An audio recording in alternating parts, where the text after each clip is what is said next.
The steering wheel slipped in Caspian Blackthorn's sweaty palms as he pulled into the Willowbrook city limits. 3 years. 3 years since he'd driven down these familiar streets, and his hands still shook every time he got behind the wheel. The nightmare had come again last night. Evangeline's scream, the sound of crushing metal, then nothing but black water and the metallic taste of blood in his mouth. He'd woken up in his Portland hotel room with scratches on his arms that weren't there when he went to sleep. His phone buzzed against the dashboard. Another text from Dr. Reeves, his therapist, checking in. Caspian deleted it without reading and turned onto Main Street. The Willowbrook Historical Library stood exactly as he remembered it. Red brick facade, Gothic windows, limestone steps worn smooth by a century of visitors. But now scaffolding wrapped around the east wing like a metal bandage, and yellow caution tape fluttered in the October wind. Caspian parked and grabbed his blueprints from the passenger seat. The town council had been desperate enough to hire him despite everything. Despite the whispers. Despite the headlines 3 years ago that painted him as either a murderer or the most tragic widower in Oregon history. The library's heavy oak doors groaned as he pushed them open. Inside, dust motes danced in shafts of morning light, and the familiar smell of old books and lemon oil polish hit him like a physical force. For a moment, he was 25 again, studying here for his architectural licensing exam, while Evangeline worked on her master's thesis 2 tables over. "Mr. Blackthorn?" The voice startled him. A young woman emerged from behind the circulation desk, carrying a stack of books that reached her chin. Auburn hair escaped from a loose bun, and green eyes studied him with obvious curiosity rather than the pity or suspicion he usually encountered. "I'm Serafina Whitlock, head librarian. We spoke on the phone." She set down the books and extended her hand.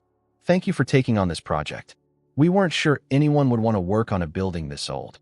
Her handshake was firm, confident. No nervous glances toward the exit like most people gave him these days. Either she didn't know who he was, or she didn't care. "Call me Cass. And old buildings are my specialty." He pulled out the restoration plans. "I'll need to assess the structural damage in the east wing before we discuss timeline." "Of course. I should warn you, though, it's been sealed off since the accident. Water damage from the storm last spring caused part of the ceiling to collapse." She grabbed a flashlight from the desk drawer. "The electrical system in that section is completely shot." As they walked toward the damaged wing, Caspian found himself studying her profile. There was something almost ethereal about Serafina Whitlock, but her movements were practical, grounded. She navigated the maze of book stacks with easy familiarity, pausing to straighten volumes as they passed. "Have you lived in Willowbrook long?" he asked. "My whole life. My grandparents raised me here." She glanced at him sideways. "What about you? Your accent sounds local." "Born and raised.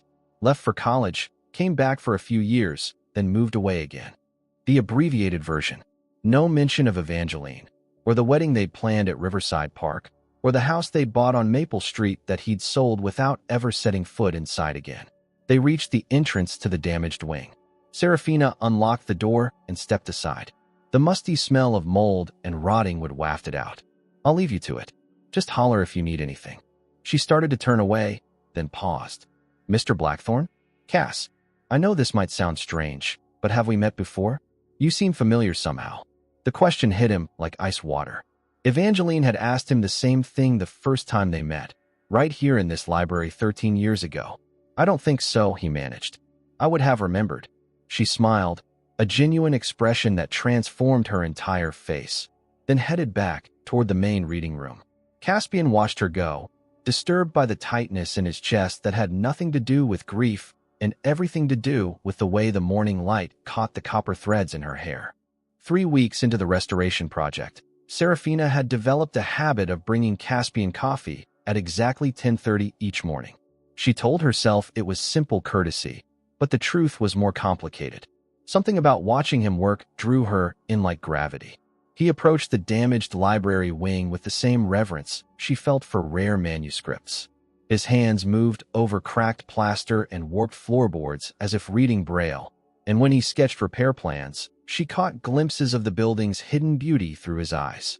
The original architect knew what he was doing, Cass said, accepting the steaming mug she offered. "Look at these support beams. They're not just functional, they're art." Serafina followed his gaze to the exposed wooden framework. What had looked like ordinary construction to her now revealed itself as something more deliberate, more elegant. You see stories in buildings the way I see them in books. Buildings are stories. This library has watched a century of people fall in love, lose themselves in adventures, discover who they're meant to become. He ran his thumb along a hand-carved molding. Your job and mine aren't that different. These conversations had become the highlight of her days. Cass spoke about architecture with passion, but there was always sadness underneath, like a minor key threading through a major scale. She'd started staying late just to hear his thoughts on restoration techniques, though she suspected her interest had less to do with construction and more to do with the way his eyes lit up when he talked about preserving something beautiful. The physical attraction had caught her completely off guard. At 22, she'd dated a few men from town, but never experienced anything approaching desire. With Cass, awareness hummed through her constantly. The brush of his fingers when he handed her blueprints. The scent of sawdust and soap that clung to his work clothes. The way his voice dropped when he concentrated on measurements. She was a virgin, though she'd never considered it particularly remarkable until now. Growing up with her grandparents had meant limited social opportunities, and she'd always been more interested in books than boys. But watching Cass move through the library with quiet intensity made her body respond in ways she'd only read about. The problem was, he seemed determined to keep distance between them. I should get back to work, he'd say whenever their conversations grew too personal. Or he'd find excuses to leave early when she offered to help him organize tools. Yesterday, she'd suggested they grab dinner to discuss the project timeline, and he'd looked at her as if she'd suggested something dangerous. Mr. Blackthorne keeps to himself, her assistant librarian, Janet, had mentioned. Can't blame him, considering what happened to his wife. Serafina had nearly dropped the books she was reshelving. His wife, Evangeline Blackthorne. Terrible car accident about 3 years ago. He was driving. Janet lowered her voice. Some folks say it wasn't really an accident, if you know what I mean. The revelation had left Serafina reeling. She'd sensed tragedy in Cass, but not this. Not loss so devastating that people whispered about it years later. She understood now why he flinched whenever she got too close, why guilt shadowed his rare smiles. It also explained the dead flowers. They'd started appearing a week ago. A single black rose left on the library steps Monday morning. Wilted lilies scattered across the circulation desk Tuesday. Yesterday, she'd found a funeral wreath propped against the entrance to the damaged wing with a note attached. Some secrets should stay buried. She hadn't told Cass about the flowers or the constant feeling that someone was watching her walk home each evening. The last thing he needed was more darkness in his life. But the coincidence bothered her. Dead flowers had started appearing exactly when she and Cass began spending more time together. Sarah?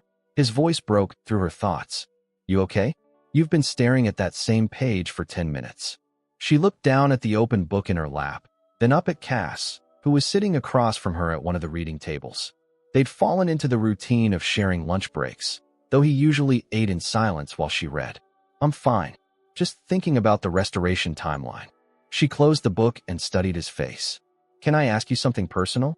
Tension immediately tightened his shoulders. Depends what it is. Why did you really take this job?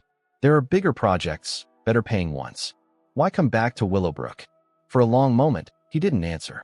Then he set down his sandwich and met her eyes directly for the first time in days. Because I need to prove to myself that I can finish something without destroying it. The raw honesty in his voice made her chest ache. Before she could respond, he was already standing, gathering his things with practiced efficiency. I should check the foundation measurements before the inspector arrives. He paused at the edge of the table. Sarah, be careful walking home alone. This town isn't always as safe as it seems. The box fell from the high shelf with a crash that echoed through the empty library like a gunshot. Serafina dropped her ladder and stared at the scattered contents across the floor. Old photographs, yellowed newspaper clippings, and official-looking documents spread around her feet like pieces of a puzzle she'd never known existed. She knelt and picked up the nearest photograph. A woman with auburn hair and green eyes stared back at her, holding hands with a tall man outside what looked like a courthouse. The resemblance was unmistakable and impossible. The woman looked exactly like an older version of herself. Her hands shook as she turned the photo over. Written in faded ink. Celeste and Thomas, 2003. Celeste, not Margaret Whitlock, the woman her grandparents had always claimed was her mother. Celeste Raven, according to the name printed on several official documents scattered around the box. Private Investigator License. State of Oregon. The paper was dated 22 years ago. Below it, file folders marked Ashford Construction and Missing Persons Case 47291. Seraphina's heart hammered as she opened the first folder.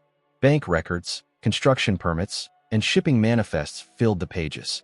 Notes scrawled in margins pointed to discrepancies in worker documentation and suspicious financial transfers. One page was highlighted in yellow. Container shipments to remote construction sites. No workers returning from these locations. The sound of the front door opening made her jump. She quickly gathered the documents back into the box as footsteps approached. Sarah? Cass's voice carried concern. I heard something crash. Just dropped some archive materials. She shoved the box behind the circulation desk and tried to compose herself. Nothing important. But when she looked up, Cass was studying her face with the same intensity he usually reserved for structural assessments. You look like you've seen a ghost. Before she could answer, her grandfather appeared in the doorway. Edward Whitlock moved slowly these days, but his pale blue eyes remained sharp. Those eyes fixed on the box she'd hidden, then moved to her face. Seraphina, we need to talk. The tone in his voice made her stomach drop. She'd heard it only once before, the day he'd told her about her parents' death in a car accident when she was 2. The same careful control, masking something much larger underneath. I should go, Cass said, but Edward held up a hand. No. Stay. This concerns you too, son. Edward approached the desk and pulled out the box she'd tried to hide. You found Celeste's files. Celeste was my mother. Seraphina's voice came out flat, mechanical. Not Margaret. Your biological mother, yes. Margaret was my sister. Edward's weathered hands trembled slightly as he opened the box. We told you she was your mother to protect you. To protect the secret Celeste died for. Cass stepped closer. What secret? Edward pulled out one of the investigation files. 22 years ago, Celeste Raven discovered that Magnus Ashford was using his construction company as a front for human trafficking.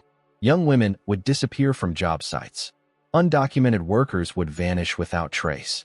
She'd gathered enough evidence to destroy him. Seraphina felt the floor shift beneath her. The Ashfords own half the businesses in town. Magnus Ashford funds the library renovation. That's right. And when Celeste was about to expose him, she died in what police called a single-car accident. But we knew better. Edward's voice hardened. The brake lines were cut, just like they tried to do to you 3 years ago, Mr. Blackthorne. The color drained from Cass's face. What are you talking about? Your wife didn't die because you were drinking and driving. The toxicology report was falsified. Evangeline discovered the same thing Celeste had found 20 years earlier through those construction audits she was doing. Magnus couldn't risk her exposing him, so he made sure you both disappeared that night.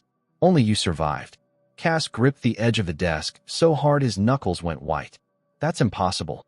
I remember drinking at O'Malley's. I remember driving home. I remember the crash. You remember what he wanted you to remember. Rohypnol can cause false memories, especially when combined with alcohol. Easy enough to slip into a drink, then stage an accident. Edward turned to Seraphina. Your mother hid copies of all her evidence before she died. We've been waiting 22 years for someone to finish what she started. Seraphina stared at the documents spread across the desk. Her entire life had been built on lies. Her identity, her family history, even her purpose in Willowbrook. Why didn't you go to the police? Magnus owns the police. The mayor, half the county commissioners.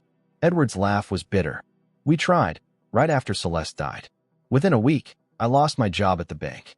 Our house was burglarized 3 times. Someone poisoned our dog. The message was clear. Keep quiet or lose everything.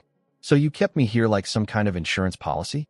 We kept you safe, and we kept the evidence safe. Celeste's real investigation is hidden where Magnus will never find it. Edward met her eyes. She made us promise that if anything happened to her, we'd make sure you grew up to finish her work. Cass pushed away from the desk and started pacing. This is insane. You're telling me my wife was murdered, I was framed, and Sarah is some kind of predetermined avenger. I'm telling you that everything you've believed about your life for the past 3 years is a lie. Edward's voice gentled. and that the woman you've been falling in love with might be the only person who can help you prove it. The words hung in the air like smoke. Falling in love. Serafina felt heat spread across her cheeks as Cass stopped pacing and stared at her grandfather. I haven't been falling in love with anyone. Haven't you? Edward smiled sadly. Son, I've been watching people fall in love in this library for 70 years. I know what it looks like. The lights flickered suddenly, plunging them into brief darkness before humming back to life. Through the window, Serafina caught sight of a black sedan parked across the street. The same car she'd noticed following her home twice this week. He knows, she whispered. Magnus knows we found the files. Edward followed her gaze and cursed under his breath. Get that box to my house. Both of you. Tonight. It's time you learned exactly what your mother died trying to expose. As if responding to his words, Cass doubled over suddenly, gripping his head. I can see her face. Evangeline. She's trying to tell me something about the construction permits. He looked up with haunted eyes. She's trying to warn me about Magnus. The sedan's engine started across the street, and Serafina realized with crystal clarity that their lives had just become infinitely more dangerous. Edward's house sat on the edge of town, a modest two-story Victorian that had seen better decades. Serafina clutched the box of documents as they hurried up the front steps, glancing over her shoulder at every shadow. The black sedan had followed them for 6 blocks before disappearing down a side street. Grandmother's in bed already, Edward said, ushering them into his study. Her hearing isn't what it used to be, which is probably for the best. The study walls were lined with bankers' boxes, each labeled with dates spanning the past 20 years. Edward pulled down several and spread their contents across his desk. Bank statements, shipping records, and surveillance photographs created a mosaic of evidence that painted Magnus Ashford as far more dangerous than anyone in Willowbrook suspected. Your mother wasn't just investigating disappearances, Edward told Serafina. She'd identified an entire network. Women and children trafficked through construction sites, shipped in cargo containers to buyers across the country. Magnus wasn't just moving building materials in those trucks. Cass studied a surveillance photo of Magnus shaking hands with a man outside a warehouse. Why didn't the FBI get involved? They tried. Agent Patterson was working with your mother before she died. Edward pulled out a newspaper clipping. Agent Patterson died in a house fire 3 weeks after Celeste's accident. Ruled electrical malfunction. The room grew quiet except for the ticking of Edward's antique clock. Serafina felt the weight of 22 years settling on her shoulders. Her mother hadn't just died investigating a story. She died trying to save lives. The evidence is still here, she said slowly. Everything Celeste gathered. We could finish what she started. We could get ourselves killed, Cass said. Magnus has had 20 years to perfect his operation. He's not going to let a librarian and a guilt-ridden architect bring him down. Guilt-ridden? Serafina turned to face him. You didn't kill your wife. You were drugged and framed by a monster who's been destroying lives for decades. You don't understand. Cass's voice was raw. For 3 years, I believed I was a murderer. I've lived with that weight every single day. I've wished I'd died in that car instead of her. But you didn't die, and neither did I. Maybe that means something. Their eyes met across the cluttered desk, and something shifted in the space between them. The careful distance Cass had maintained for weeks collapsed like a dam breaking. He crossed the room in 2 steps and cupped her face in his hands. You have no idea how dangerous this is, he whispered. Show me. The kiss was desperate, hungry, 3 weeks of suppressed attraction combusting into something that made her knees buckle. His hands tangled in her hair while she gripped his shoulders, pulling him closer, deeper, until she couldn't tell where her heartbeat ended and his began. When they finally broke apart, both breathing hard, Edward was nowhere to be seen. A note on his desk read, Lock up when you leave. Spare bedroom upstairs if needed. Be careful. We should go, Cass said, but his hands were still in her hair, his forehead pressed against hers. Should we? Her question hung in the air between them. She'd never felt desire like this, never understood how physical need could override every rational thought. But looking into Cass's dark eyes, she saw her own desperation reflected back. They were 2 people who'd had their foundations ripped away in a single evening, clinging to each other in the aftermath. He kissed her again, softer this time, but no less intense. When his mouth moved to her neck, She made a sound she'd never heard herself make before. Her hands found the buttons of his shirt while he walked her backward toward the couch. What happened next was nothing like the romance novels she'd read. There was fumbling with clothes, nervous laughter when her hair got caught in his watch, a moment of panic when she remembered she'd never done this before. But when he looked at her with such tenderness that her chest ached, when he whispered her name like a prayer, the awkwardness fell away. Afterward, they lay tangled together on Edward's old couch, sharing the throw blanket her grandmother had knitted years ago.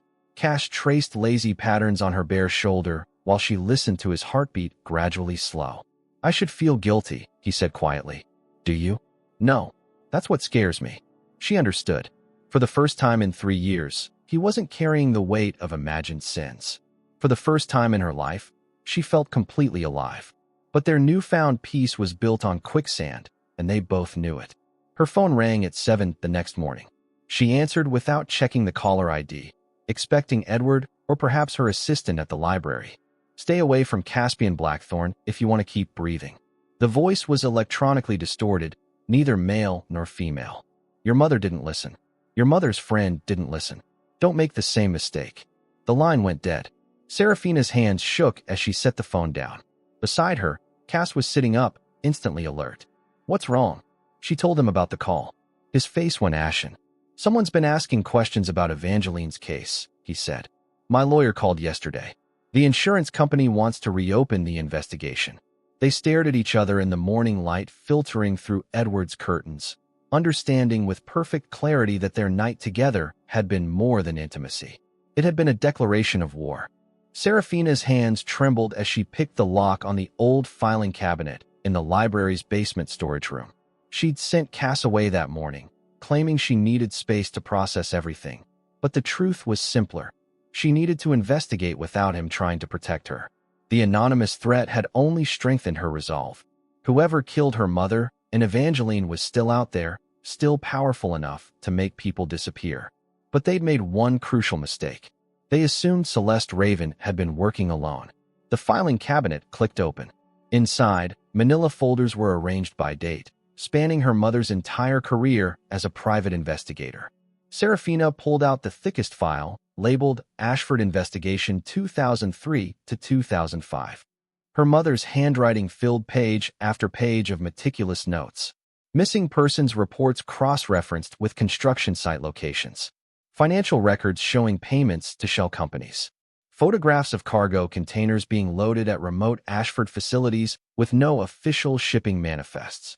But it was the witness statements that made Serafina's blood run cold.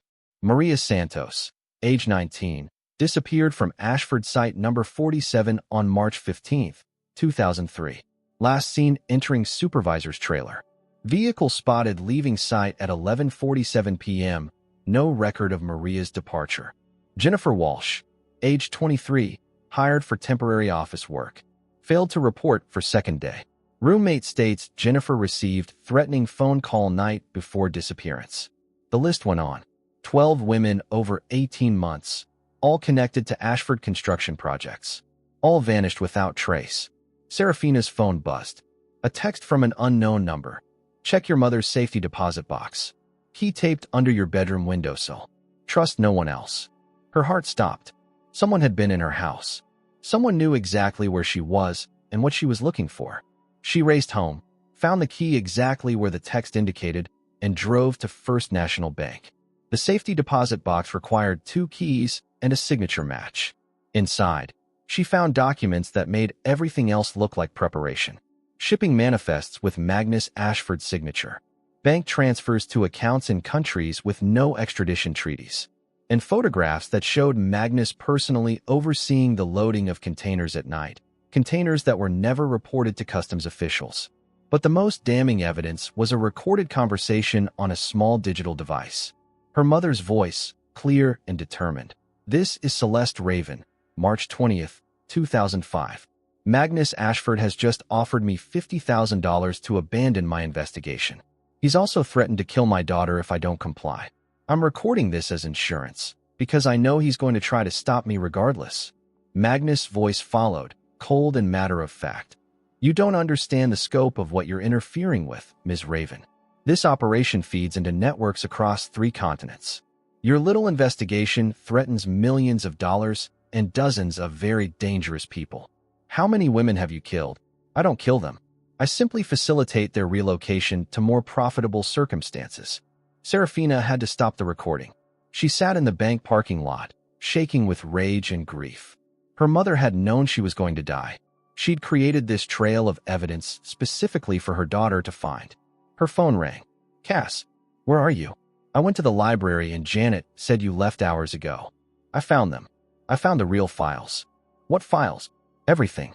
Recordings, photographs, shipping manifests with Magnus' signature. My mother didn't just discover the trafficking network. She documented it completely. Where are you? She told him about the bank, the safety deposit box, the recording. When she finished, silence stretched between them. Sarah, his voice was strained. I need to tell you something. About Evangeline. What about her? She was pregnant when she died. 3 months. The words hit her like a physical blow. Not just because of the tragedy, but because of the timing. You never mentioned that before. I couldn't. I thought I'd killed my wife and our unborn child. But now, knowing what we know, his voice broke. She'd been working as a freelance auditor for several construction companies, including Ashford. She'd found discrepancies in their books. Workers who were paid but never reported to the IRS. Supply shipments that didn't match invoices. She rediscovered what my mother found. Exactly.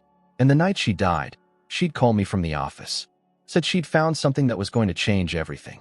She was scared, excited, talking about finally being able to afford the house we wanted for the baby.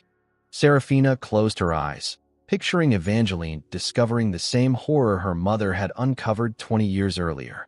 2 women, separated by decades, united by their determination to stop a monster. They killed her because she was going to expose them. They killed her because she threatened their entire operation. Just like they killed your mother. Just like they'll kill us if we're not careful. Through the bank window, Serafina saw a familiar black sedan pull into the parking lot. The same car that had been following her for days. Cass, I think I'm being watched. Get out of there. Now, meet me at the old mill outside town. The place where we used to skip stones as kids. How do you know about that place? I'll explain when I see you. Just drive. And Sarah, if anyone tries to stop you, don't be polite about getting away. She started her car and pulled out of the parking lot, watching the sedan follow at a careful distance. In her rearview mirror, she could see the driver on a phone, probably reporting her location to Magnus Ashford. The recording device sat heavy in her purse, containing 20-year-old evidence that could finally bring down a killer. But as she drove toward the mill with a predator following behind her, Serafina wondered if she would live long enough to use it. The old mill sat abandoned beside Willowbrook Creek, its water wheel frozen with rust and neglect. Serafina arrived first, parking behind the building where her car couldn't be seen from the road. The black sedan had vanished somewhere between the bank and the mill, but she didn't trust that she'd lost them. Cass pulled up 5 minutes later, his pickup truck kicking up gravel as he parked. He crossed to her car and slid into the passenger seat, his face grim. Show me what you found. She handed him the recording device and watched his expression change as he listened to her mother's conversation with Magnus. When Magnus' voice filled the car, describing the trafficking operation with casual indifference, Cass's hands clenched into fists. Son of a bitch, he whispered. He's been doing this for decades. My mother knew she was going to die. She recorded this as insurance, hoping someone would eventually piece it together. Serafina pulled out the shipping manifests. Look at these dates. The operation never stopped after my mother died. It just got more sophisticated. Cass studied the documents, his architectural training helping him decode the construction site references. These locations are all remote, perfect for moving people without witnesses. And look at this. He pointed to a series of invoices. Evangeline audited these exact sites 3 years ago. What did she find? Workers being paid in cash, no social security records, no employment verification. At the time, she thought it was standard under-the-table hiring to avoid taxes. But when she dug deeper, she realized the workers were disappearing. Exactly. The night she died, she'd called the FBI field office in Portland. Agent Morrison was supposed to meet with her the next morning. Cass's voice turned bitter. Instead, she ended up in Willowbrook Creek with me unconscious in the driver's seat. Serafina cross-referenced the shipping records with her mother's notes. The pattern was chilling. Every time someone got close to exposing the operation, they died in accidents that were never properly investigated. Agent Patterson, my mother, Evangeline, and how many others we don't know about. She looked up at Cass. How did Magnus manage to drug you without you knowing? O'Malley's pub. I'd been drinking there after work, same as always. But that night, I barely remember anything after my second beer. He frowned, concentrating. There was a guy at the bar. Well-dressed, didn't look like a regular. He bought me a drink, said he recognized me from some construction project. What did he look like? Tall, expensive suit, silver hair. Reminded me of a banker or lawyer. Cass went still. Jesus. It was Magnus himself. He drugged me personally. The pieces clicked together with horrible clarity. Magnus had identified Evangeline as a threat, lured Cass to the bar, and orchestrated the entire murder to look like a drunk driving accident. Cass had spent 3 years believing he was a killer while Magnus walked free. We have enough evidence to destroy him, Serafina said. The recordings, the shipping manifests, the financial records. Even if he owns local law enforcement, the FBI will have to act on this. No. Cass shook his head. We need more. We need current evidence, something that proves the operation is still active. These documents are 20 years old. A good lawyer could argue they don't prove anything about recent crimes. Serafina's phone buzzed. Another unknown number. Ashford Construction Site number 73. Tonight, 11 p.m. Come alone or more people disappear. She showed Cass the message. His face went pale. It's a trap. Of course it's a trap. But what if it's also an opportunity? What if we can get current evidence of the operation? What if you get yourself killed? Then you take everything we've found to the FBI and make sure Magnus pays for what he's done. She reached over and took his hand. Cass, how many women are suffering right now because we're too afraid to act? How many families are searching for daughters who are never coming home? Before he could answer, her phone rang. This time the caller ID showed her grandfather's number. Sarah? Thank God. Are you safe? I'm with Cass. What's wrong? They took her. They took your grandmother. The world tilted sideways. What do you mean they took her? 2 men came to the house an hour ago. Said they were with the power company. Needed to check the meter. When I went to get my identification, they grabbed Eleanor and put her in a van. Edward's voice cracked. They left a note. It says if you want to see her alive again, you'll bring all of Celeste's files to the construction site tonight. Serafina felt the blood drain from her face. Magnus wasn't just threatening her anymore. He was using her grandmother as leverage. Edward, call the police. With what evidence? 2 men claiming to be utility workers? Magnus owns half the police force, remember? They'll file a report and do nothing.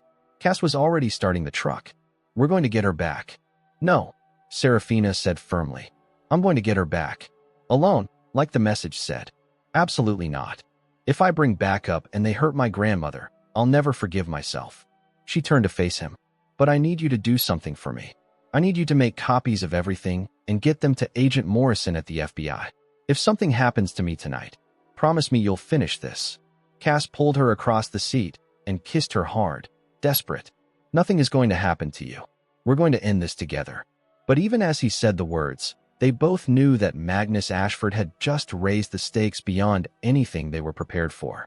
Eleanor Whitlock was 82 years old with a weak heart. She wouldn't survive long in captivity.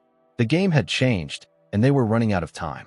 Ashford Construction Site number 73 squatted in the darkness like a mechanical beast, its skeletal framework of steel and concrete rising against the October sky. Serafina parked at the entrance gate, her hands gripping the steering wheel so tightly her knuckles had gone white. The recording device from her mother's safety deposit box sat heavy in her jacket pocket, along with copies of the most damning shipping manifests. Floodlights illuminated the construction trailer where Magnus Ashford waited. Through the windows, she could see 2 figures inside. One had to be her grandmother. She stepped out of the car and walked toward the trailer, every instinct screaming at her to run. But Eleanor Whitlock had raised her, loved her, protected her for 20 years. Serafina wouldn't abandon her now. The trailer door opened before she could knock.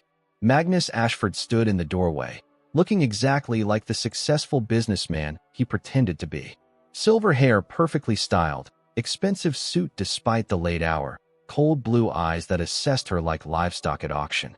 Miss Whitlock, thank you for coming. His voice carried the same cultured politeness she remembered from library board meetings.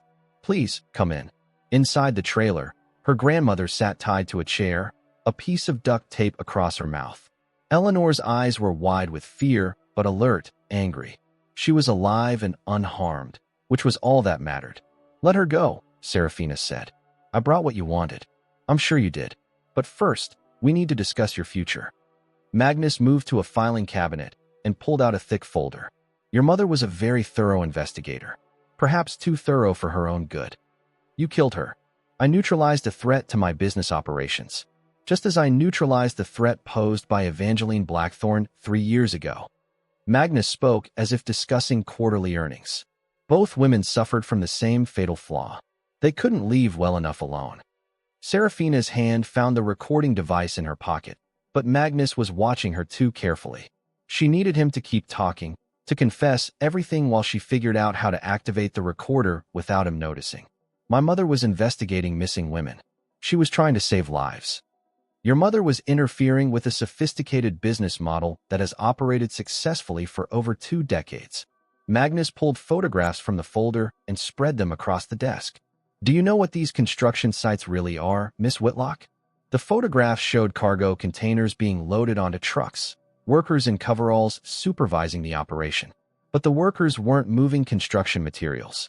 Through the partially open container doors, Seraphina could see people inside. Young women, hands bound, eyes wide with terror. Processing centers. We recruit workers for overseas opportunities, provide transportation to their new positions. It's quite profitable when done correctly. You're talking about slavery. I'm talking about meeting market demand. There are clients worldwide who require specific types of workers. We simply facilitate the connection. Magnus' smile was shark-like. Your mother discovered our recruitment methods. Evangeline Blackthorne discovered our financial structure. Both women threatened to destroy years of careful planning. Eleanor made muffled sounds behind the tape, struggling against her restraints. Magnus glanced at her with mild annoyance. Your grandmother has been quite vocal about her opinions. Fortunately, at her age, heart attacks are quite common. The threat was clear. Seraphina felt rage building in her chest, but forced herself to stay calm. What do you want from me? The complete destruction of every document your mother collected. Every photograph, every recording, every piece of evidence. In exchange, your grandmother lives, and you both leave Willowbrook forever. And if I refuse, then you join the other women who couldn't be persuaded to cooperate. Magnus opened another folder, revealing photographs of a shipping container converted into a prison cell. We have overseas clients who specifically request American women. You'd be quite valuable. Seraphina's hand closed around the recording device. She needed to keep him talking, needed him to confess to specific crimes. What about Caspian? What happens to him? Mr. Blackthorne will continue living with the guilt of murdering his pregnant wife. The official record will never change. He'll eventually drink himself to death or find some other method of self-destruction. Guilt is remarkably effective at destroying people. You drugged him. You staged the entire accident. Rohypnol is wonderfully convenient. It creates memory gaps and enhances the effects of alcohol. Mr. Blackthorne genuinely believes he was drunk that night because he genuinely felt drunk. The mind fills in gaps with what seems logical. Magnus moved closer, his voice dropping to a whisper. Do you want to know what really happened that night? Evangeline fought quite hard when she realized what was happening. Even pregnant, she nearly escaped twice. But in the end, she begged for her baby's life right until the moment I pushed that car into the creek. Something snapped inside Seraphina. She lunged for the desk, grabbing one of the heavy construction awards Magnus kept displayed. The trophy connected with his temple before he could react, sending him staggering backward. But Magnus recovered faster than she expected. His hand shot out and caught her wrist, twisting until she dropped the trophy with a cry of pain. That was very foolish, Miss Whitlock. The trailer door exploded inward. Caspian Blackthorne filled the doorway, his face a mask of rage and determination. In his hand, a small digital recorder blinked with a steady red light. Thank you for the confession, Magnus. Every word is now documented. Magnus released Seraphina and reached into his jacket, but Cass was already moving. He tackled Magnus to the floor, and they rolled between the desks in a tangle of fists and curses. Papers scattered everywhere as furniture crashed around them. Serafina rushed to her grandmother, pulling the tape from her mouth and working at the ropes binding her wrists. "The recorder," Eleanor gasped. "Don't let him destroy the recorder." The two men were still fighting, crashing through the trailer's thin walls. Magnus was older but desperate, fighting with the viciousness of a cornered animal. He managed to grab a heavy stapler and swung it at Cass's head, opening a gash above his left eye. Cass retaliated with a punch that sent Magnus stumbling backward into the electrical panel. Sparks flew as switches flipped and wires were torn loose. The trailer's lights flickered and died, leaving them in near darkness. "The recorder," Magnus shouted, lunging toward where Cass had dropped it during the fight. But the damaged electrical panel was sparking more violently now, and one of the live wires had fallen onto a stack of paper blueprints. Flames began licking across the construction plans, spreading quickly in the dry air. "Fire!" Serafina screamed, finally freeing her grandmother from the chair. Magnus reached the recorder first, but as he grabbed it, another electrical explosion sent him flying backward. The device skittered across the floor toward the spreading flames. Cass dove for the recorder, his hand closing around it just as Magnus tackled him again. They rolled dangerously close to the fire, which was now consuming one entire wall of the trailer. "Choose, Blackthorn," Magnus snarled, pinning Cass to the floor near the flames. "Save your evidence or save your woman. You can't have both." Through the thickening smoke, Serafina saw Magnus pull a knife from his boot. But she also saw something else. The fire had reached the trailer's propane heating system. They had seconds before the entire structure exploded. "Cass, get out. Leave the recorder." But Cass was staring at the device in his hand. 3 years of guilt. 3 years of believing he'd murdered his wife and child. 3 years of self-hatred. The recorder contained his redemption, his proof of innocence. Magnus raised the knife. Cass threw the recorder into the flames and rolled sideways, avoiding the blade by inches. He kicked Magnus in the chest, sending him tumbling toward the electrical panel where more sparks showered down.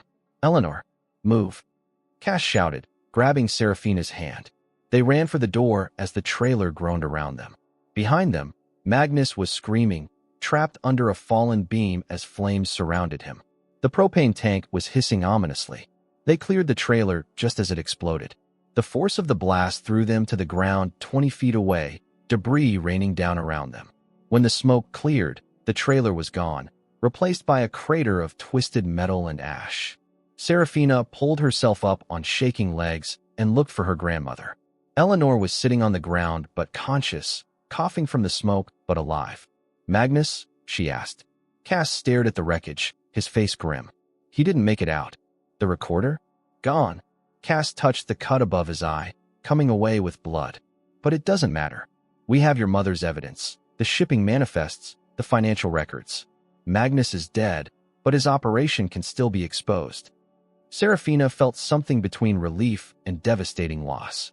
They were alive, but the man who destroyed so many lives would never face justice. The confession that could have cleared Cass's name was ash and smoke. "I'm sorry," she whispered. "You could have saved the recording. You could have proven your innocence." Cass pulled her close, his arms strong and warm around her. "I already knew the truth. That was enough." He kissed the top of her head. "I chose you, Sarah. I'll choose you every time." In the distance, sirens wailed as fire trucks and ambulances approached. But for now, in the aftermath of fire and confession, the 3 survivors held each other and watched Magnus Ashford's empire begin to burn. 6 months later, Serafina stood in the main reading room of the newly restored Willowbrook Historical Library, watching late afternoon sunlight stream through windows that now gleamed like jewels. The damaged east wing had been completely rebuilt, its Gothic arches and limestone details restored to their original grandeur.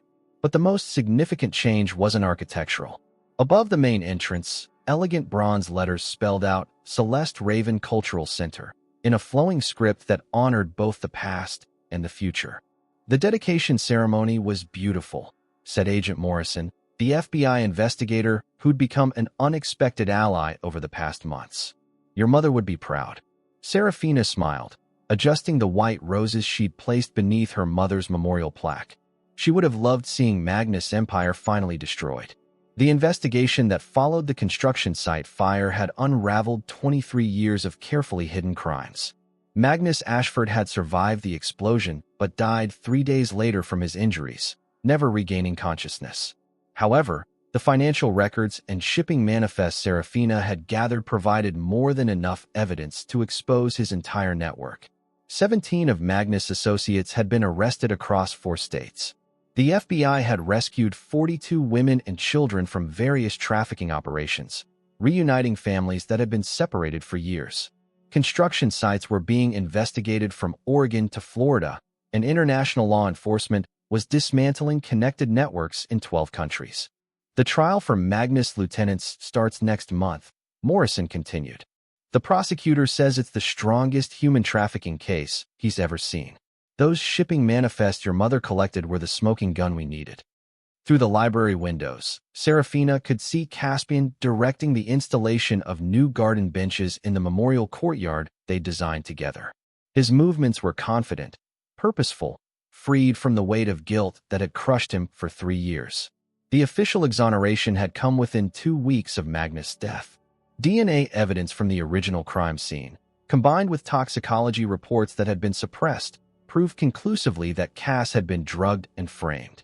The insurance company not only dropped their investigation, but issued a formal apology and a substantial settlement. More importantly, Cass had made peace with Evangeline's memory. He'd visited her grave for the first time since the funeral, bringing flowers and spending an hour telling her about the woman he'd fallen in love with, asking for her blessing on his new happiness. When he returned to Serafina that evening, the haunted look that had shadowed his eyes for months was finally gone. "Ms. Whitlock," Agent Morrison's voice brought her back to the present. "There's something else you should know. We found evidence that Magnus was planning to expand his operation significantly. If you and Mr. Blackthorne hadn't stopped him when you did, dozens more women would have disappeared." The gravity of that settled over her. They hadn't just solved old crimes, they'd prevented new ones. Her mother's 20-year quest for justice had finally reached its conclusion. After Morrison left, Serafina walked through the restored library, remembering her first conversation with Cass in this same space 6 months ago. She'd been a different person then, sheltered, naive, living a life built on comfortable lies. Now she understood that love wasn't just about finding someone who made you feel safe. Sometimes it meant finding someone worth fighting for, worth risking everything to protect. The sound of footsteps made her turn. Cass stood in the doorway, still wearing his work clothes, but somehow managing to look devastating anyway.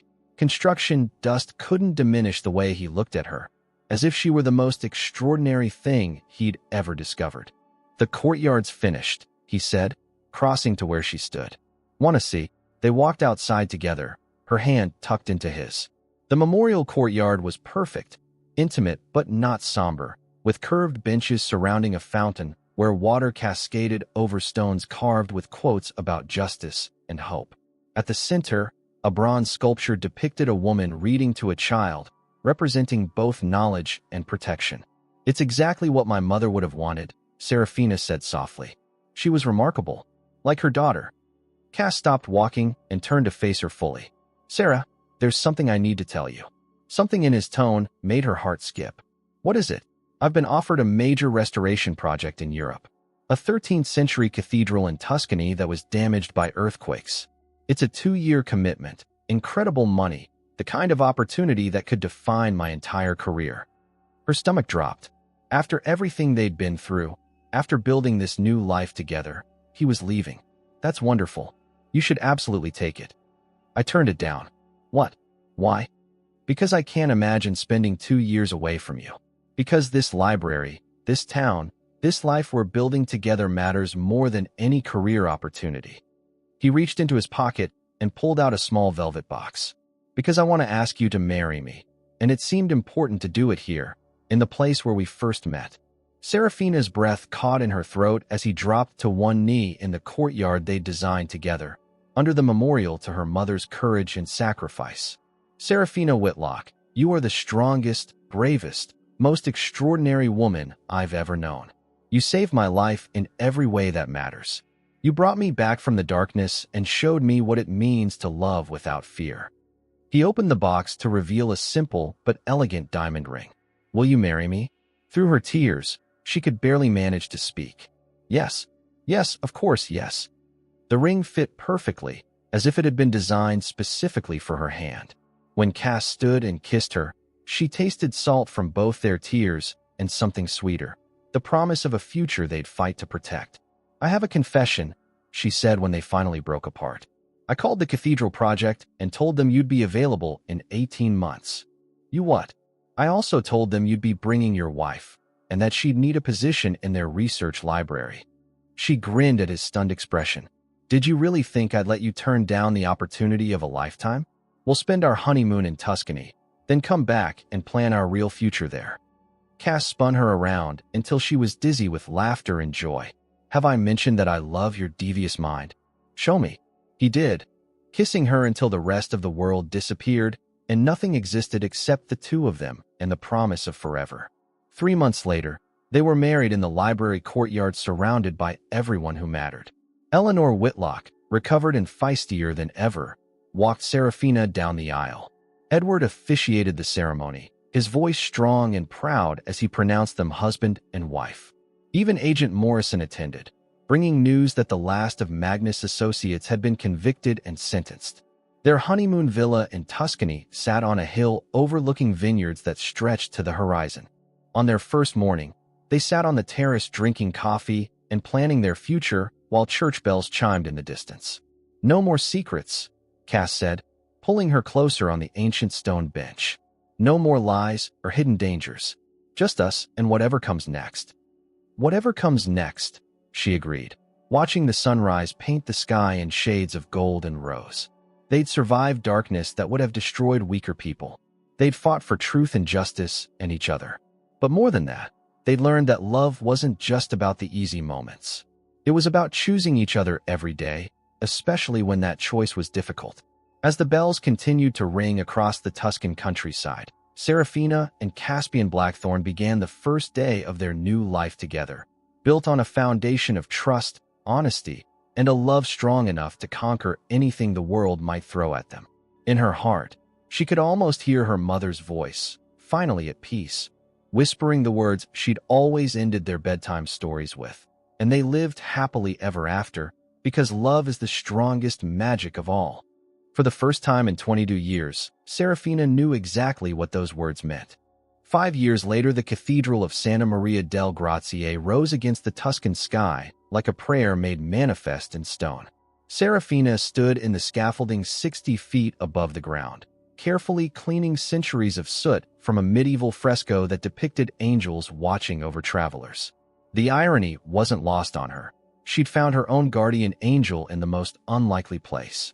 "Careful up there, Mrs. Blackthorn," called Marco, the site foreman, from below. "Your husband will have my head if anything happens to you." She smiled and continued her meticulous work. After 3 years in Italy, she'd become fluent in both the language and the delicate art of historical restoration. The cathedral's ancient library had become her domain, where she cataloged manuscripts and helped visiting scholars research medieval texts. But her favorite work happened up here, in the soaring spaces where light and shadow danced across stone carved by masters 7 centuries ago. "Mama, Mama, look." The voice belonged to 3-year-old Evangeline Rose Blackthorn, who was currently charming the entire restoration crew from her position in the mobile office trailer. Named for the woman whose death had brought her parents together, little Eva had inherited her mother's green eyes and her father's stubborn determination to explore every corner of the world. Serafina climbed down from the scaffolding and found her daughter proudly displaying a drawing of the cathedral, complete with stick figures representing the entire work crew. "It's beautiful, sweetheart. Did you include Papa? He's the tall one with the hammer." Eva pointed to a figure that was indeed significantly taller than the others. "And that's you with the books, and that's me helping everyone." Cass emerged from the cathedral's interior, his hair slightly gray at the temples now, but his smile as bright as ever. He swept Eva into his arms and spun her around, her delighted laughter echoing off the ancient stones. "How's my favorite assistant today? I drew the whole church. Mama says we can send it to Great-Grandpa Edward. I think he'd love that." Cass met Serafina's eyes over their daughter's head, sharing one of those wordless conversations that had become second nature over 5 years of marriage. Speaking of Edward, we got a letter today. They walked to their small apartment in the village, Eva chattering about everything she'd learned from the stonemasons that day. The letter waited on their kitchen table, bearing the familiar handwriting of Edward Whitlock. Dear Serafina and Caspian, I hope this letter finds you well and happy in your Italian adventure. Eleanor and I are doing fine, though she insists the new librarian doesn't arrange the mystery novels properly. We've been following your work on the cathedral through the magazine articles you sent. The photographs are stunning. I'm writing with news that I thought you should hear personally. The Willowbrook Town Council voted unanimously to establish the Celeste Raven Foundation for Missing Persons. The foundation will provide resources for families searching for lost loved ones and fund investigations into cold cases involving human trafficking. Agent Morrison has agreed to serve on the advisory board. They're also planning to build a new community center on the site where Magnus Construction Company used to stand. It will house support services for trafficking survivors and their families. The center will be named the Evangeline Blackthorne Center for New Beginnings. I thought you should know that good has truly come from all the pain you both endured. Celeste and Evangeline's legacies will live on in the lives they continue to save. Eva's birthday is coming up soon. Eleanor has been knitting a sweater that could probably fit a small horse, so prepare accordingly. All our love, Grandfather Edward P. S. There's someone here who's been asking about when you might visit again. Agent Morrison seems quite interested in your opinion on a case he's working. Something about art theft and international smuggling rings. I told him you two had retired from the adventure business, but he just laughed. Serafina set down the letter with tears in her eyes.